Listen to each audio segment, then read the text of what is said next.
Each year, the Sister City program and the Reader's Digest Foundation select the 2 sister cities they believe make the greatest contribution to the principles of the program. As was the case in 1982, this year the program recognised the special relationship between Newcastle and its sister city in the United States, Arcadia, California. The main reason the 2 received the Youth Award this time around was the visit by the marching koalas to Arcadia earlier this year. Mr. Reg Mason, Vice President of the Sister City Committee in Newcastle.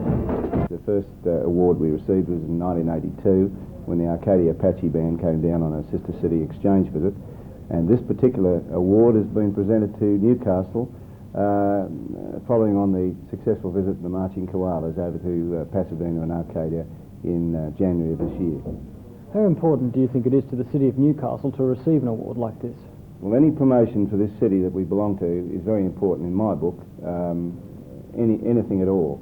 It's the sort of thing that people in the Newcastle area should be very proud of. It puts Newcastle on the map once again.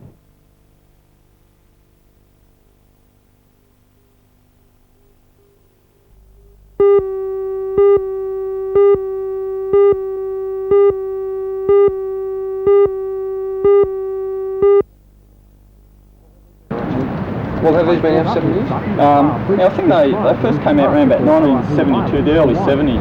Here's a close look at the type of bodyboard he'll be riding. The Murray Boozy is soft polythene construction, power grip handles and armrest. This is Sutton in action recently in Sydney, displaying the style and the skill that won him selection in the Australian team to contest the world titles, carrying prize money of $15,000. Bodyboarders from the United States, Japan, South Africa, Brazil, Peru and of course Australia will contest the 2-day event starting on December 15th. Sutton says the sport in the Newcastle area is on the move. I think if you go down to the beach any sunny Sunday, you'll see a heap of young guys out in the shore break, you know, trying to do a lot of things on these boards. It's only the last few years that's became popular. Had good coverage in the surfing magazines, and all the young guys are trying to get into it. Well, you've certainly reached the top level in the Australian arena at least, and I believe it's a very spectacular form of surfing once you do get into that class. Oh yes, when you're up at that class you can do a lot of sort of radical manoeuvres. Some of the manoeuvres you can do you can't really do on a conventional stand-up board. Mark, we know how competitive surfboard riding has become these days. How will the 3rd World Championship in bodyboarding compare, say, to the top surfing contests? They are very competitive. The Hawaiians have traditionally won this contest. They're used to the waves and the conditions, and they've been riding the boards for about 10 years, so they've really got the place worked out.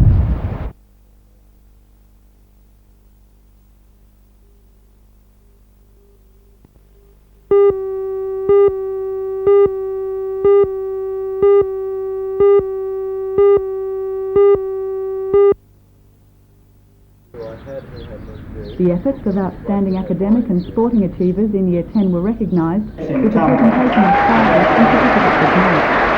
Thank you, and may God bless you. He topped his grade in maths, geography, science and German, also winning the German Embassy Prize, scoring an equal first in technical drawing and winning a certificate of merit for basketball.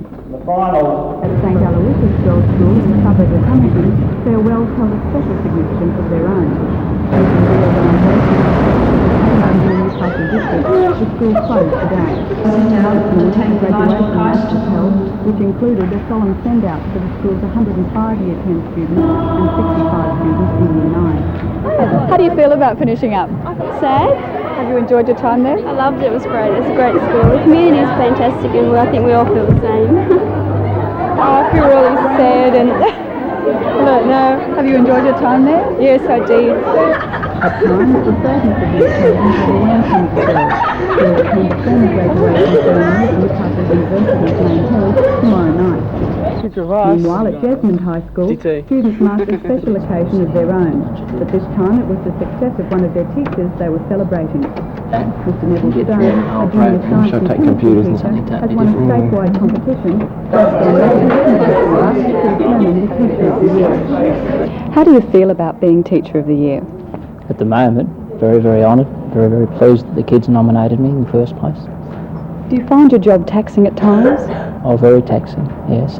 Takes up a lot more of your time than just the normal school hours. Would you swap it for anything else? Of course not at a time like this. As part of his prize, Mr. Stone received his own computer and another for the use of his students. Alright, that looks like a top.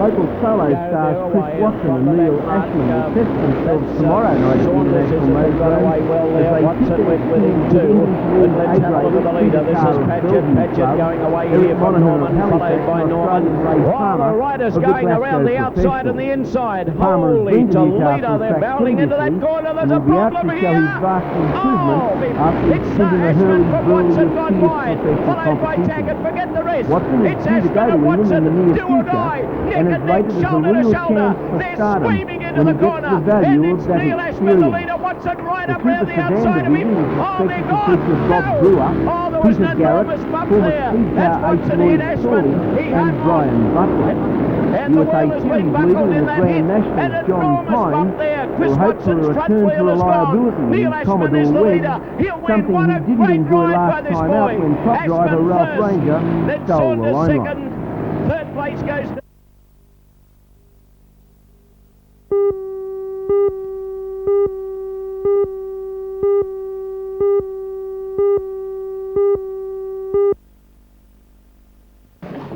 Despite the good local result for the Labour Party, latest figures reflect the national trend towards a high informal vote. The returned member for Shortland and Federal Transport Minister, Mr Peter Morris, says he believes the public's confusion over the system of voting in the House of Representatives had cost the party many votes in the Hunter region.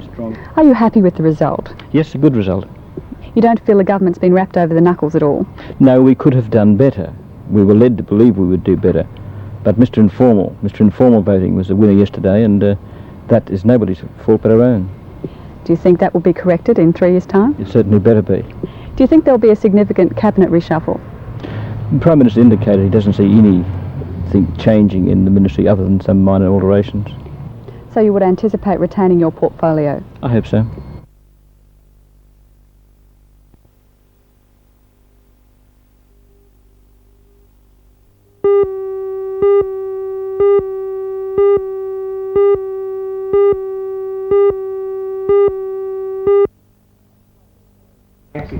Flanked by the SRA's District Superintendent, Ken Gallagher, and the management of Freight Services, Vince Graham, the Chief Executive, David Hill's first appointment in Newcastle was as journalist. The main item on his whirlwind trip to the city was a meeting with the management of the big coal loaders at Port Waratah in Kooragang. Their coal supplies have dried up because of the strike, but Mr Hill admitted he can offer few solutions. He remained adamant that the strike is really a demarcation dispute. The AFULE and the ARU have both agreed to the reduction of coal and freight train crews from 3 to 2. The AFULE, he said, is trying to ensure union coverage of the second man on the engine. Mr Hill said the dispute must be solved while the trains are running, and the SRA will force the union back to arbitration by Wednesday if there is no return to work. The Hunter Valley's trains are being stopped by a battle between two unions for members. While the bickering goes on, the SRA and the state economy are losing millions of dollars a day. $6 million in export revenue is being lost by the port today. The SRA is losing $1 million. The port is receiving only a quarter of its usual coal supply, bought by road. This year's coal ships dropped slightly from 23 to 20. But only a few more ships can be loaded before supply runs out.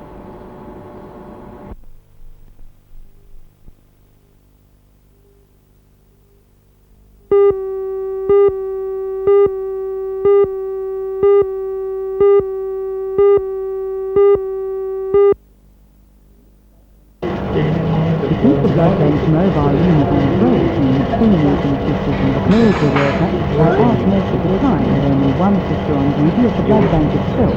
Because of the mandatory measures introduced by the state government to control the spread of AIDS and hepatitis C through blood transfusion, blood banks are having to cope with once every half year.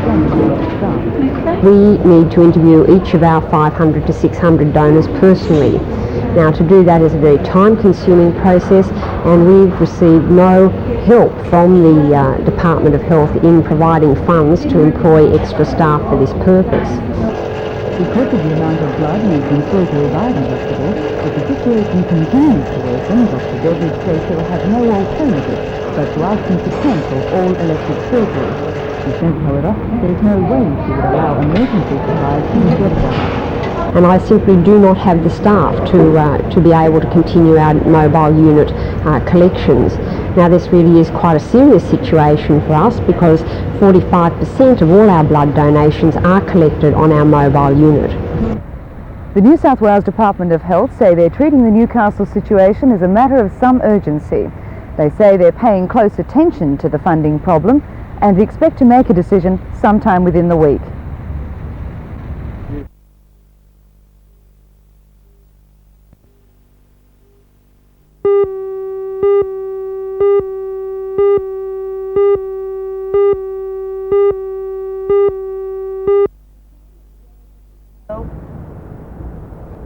It may look relatively calm today, but yesterday Catherine Hill Bay was a whirl of white water with at least a 2-metre swell. It was in those conditions that 58-year-old Juan Ozios from the Sydney suburb of Fairfield and his 17-year-old companion Mario Zamora from the nearby suburb of Bosley Park were swept off the rocks at about 6:30 last night. Eyewitnesses say there was confusion before 30-year-old Greg Cooper from Elibana took the initiative. Mr. Cooper, who was picnicking with his family, rowed out to the fishermen on his son's 1.5-metre foam surfboard.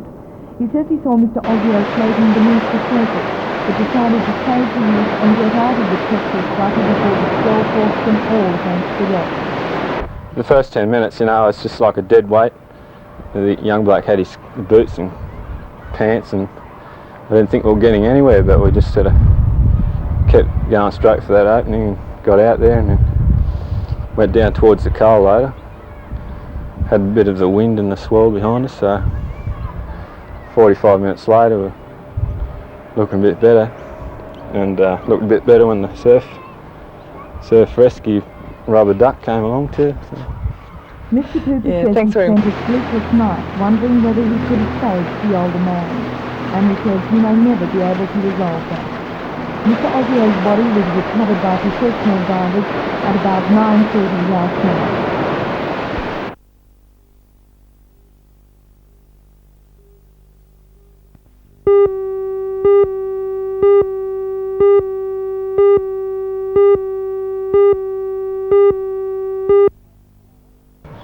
It was the symbolic celebration of the centenary of the opening of Maitland Park on December 6, 1884, which attracted more than 8,000 people. Children and staff from St Ethel's School dressed in imperial costumes set the scene for today's symbolic celebration involving the planting of 6 trees. Maitland Mayor Alderman Ken Guy got proceedings underway and introduced his wife, the Mayoress, who planted a Japanese maple and was named after her daughter Christine. This commemorated the original tree planting when the then Mayoress in 1884 named the tree she planted after her daughter Alice. Member for Maitland, Mr Alan Walsh, representing many members of Parliament who attended in 1884, then planted a hill weeping fig, named after the currently long-serving state government minister, Mr Pat Hill. It was then the turn of students from St Ethel's to officially contribute with the planting of a maidenhair tree, appropriately named Ethel. And fittingly, representatives of the Grand United Order of Oddfellows were on hand to plant their dogwood trees. Representatives of that organisation were in Maitland Park as well in 1884 to witness the original opening. He's a minister in our government of long standing. The Maitland Park Oval Board will be organising many other member local of Parliament with the longest in the hope service. of staging a So it's gala with Maitland pleasure Park Day that I on participate February here today 3rd next to year. plant the Hills Weeping Fig. Thank you very much.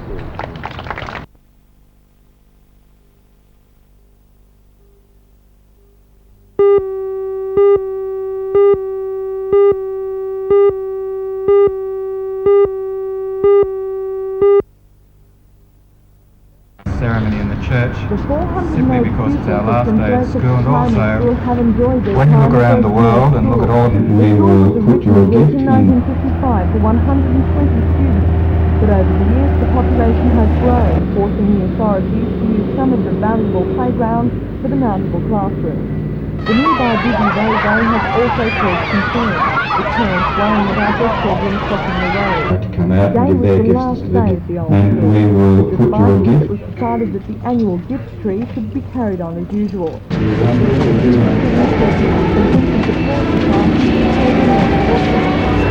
The Catholic Education Office says the children should be more than happy in their new $1.5 million school. He says the recently completed St Joseph's Church will be consecrated later this month.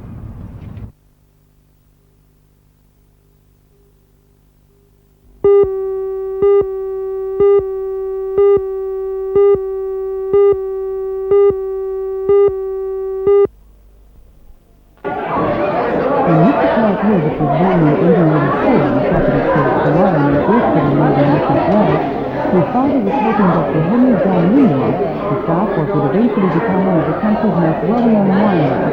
The young Charles Torres came to the first grapevine of his father Nimrod Estate.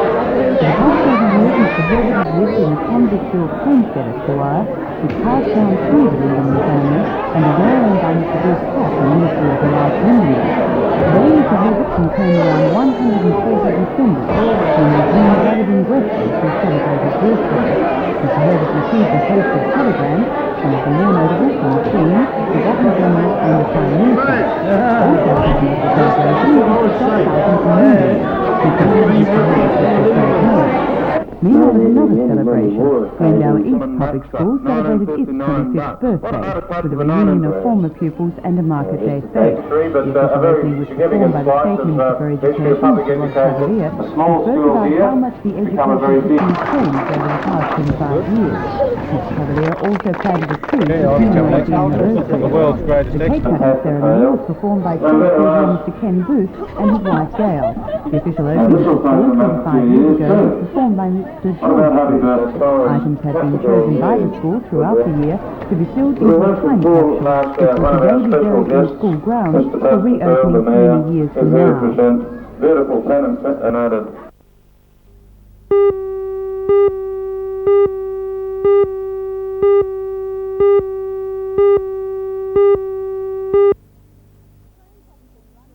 Trains haven't been running on these tracks for the past 12 days. Hopes to end the strike were dashed when yesterday's meeting failed to resolve the manning dispute between the State Rail Authority and the train drivers' union, the AFULE. All the meeting achieved is a delay in the standing down of 1,500 workers. This was due to take effect at midnight tonight, but has been postponed till late Tuesday. Wait until they I think that what we did today was clearly security if this dispute continues. If the dispute does continue, how long do you think before stand-up? Another 3,000 employees could be stood down by the end of the week. The strike has plunged the Hunter Valley coal industry into its worst crisis in 5 years. Today, 22 coal ships are waiting outside Newcastle Harbour to dock and be loaded. Coal companies are hauling as much coal as possible by road. Here at the Port Waratah coal handling facilities, 25,000 tonnes of coal have been received in the past 24 hours. The haulage by road is causing problems of its own. With more than 200 semi-trailers on the route per day, many upper country residents are complaining about early noise. The unused train wheels and tracks, meanwhile, continue to rust, and with no end to the hunters' dispute in sight, the situation can only grow worse before it gets better.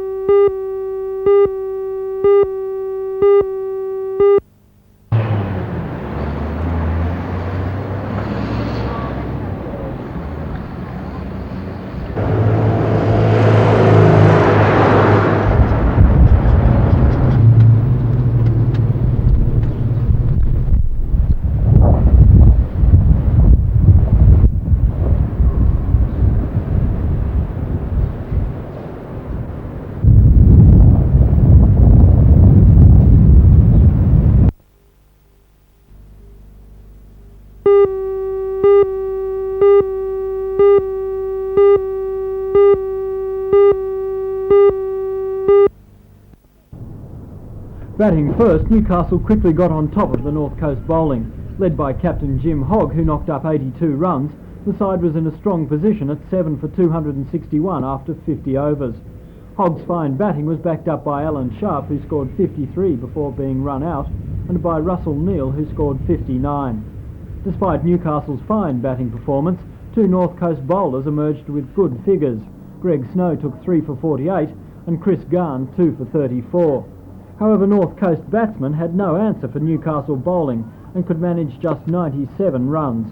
The main destroyer was opening bowler Cardigan Connor, who took 5 wickets for just 13 runs. West Indian-born Connor plays county cricket in England and is keeping his hand in their off-season with the Merryweather Club. He was supported by Jim Hogg, who took 4 for 17.